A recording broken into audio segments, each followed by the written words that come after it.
तो हमें लगता है जातिवाद खत्म हो गया। अभी जरा हाथरस के चंदपा गांव की ही मैं आपको तस्वीर बता देती हूँ। कैसे वो परिवार ये बताता है कि हमारे दादा आज भी अगर कहीं पर बैठे हैं और अगर सवर्ण समाज के कोई भी लोग आगे से गुजर जाते हैं तो उनको उठना पड़ता है, ग्रीट करना पड़ता है। सोचिए, आज भी वो अगर किसी दुकान में जाते हैं और कोई सामान खरीदते हैं तो उनके नोट पर पानी छिड़क कर शुद्धिकरण करके वो नोट लिया जाता है। अगर कोई बिस्किट का पैकेट पे वो हाथ लगा देते हैं तो बिस्किट के पैकेट को खरीदना तो पड़ेगा ही, क्योंकि अब उसको अशुद्ध कर दिया दलितों ने। ये सब चल रहा है वहां पर 21वीं सदी में, और हम कहते हैं जातिवाद खत्म हो गया। ये मैं किसके हवाले से बोल रही हूँ? 29 सितंबर को तब न्यूज लॉन्ड्री ने ये खबर छापी थी, पूरी डिटेल्ड खबर। वो आप नहीं पढ़ेंगे लेकिन पढ़िए, उसमें आपको पता चलेगा एक एक बात।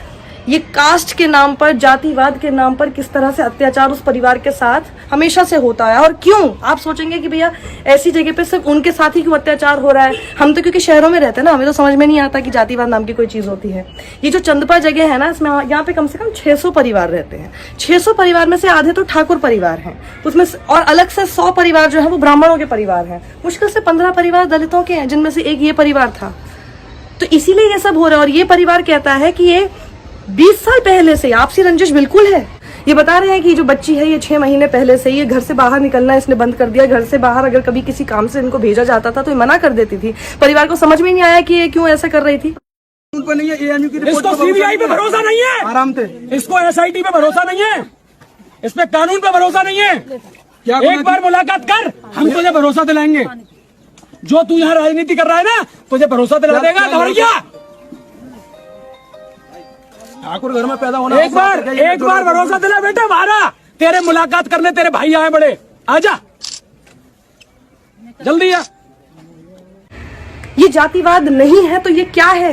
ये क्या हो रहा है?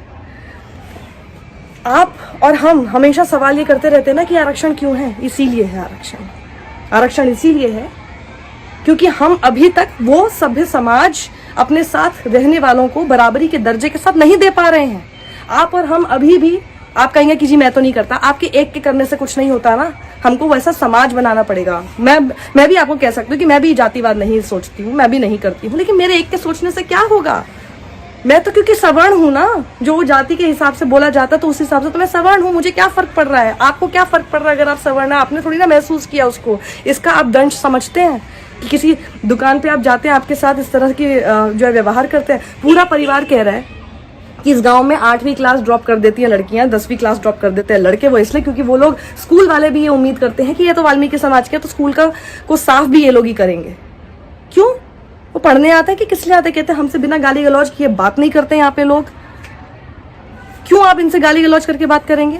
बच्चे कहते हैं कि हमारे जो बुजुर्ग हैं उन तक से ये जितने सवर्ण लोग हैं, ठाकुर ब्राह्मणों के बारे में यानी वो बात कर रहे हैं, जितने सवर्ण लोग हैं वो हमारे बुजुर्गों तक से तुम कह के बात करते हैं। और हमसे वो उम्मीद करते हैं, हमारे बुजुर्गों से वो उम्मीद करते हैं कि इनके यानी ठाकुर ब्राह्मणों के जो बच्चे हैं उनको भी हम आप कह के संबोधित करें।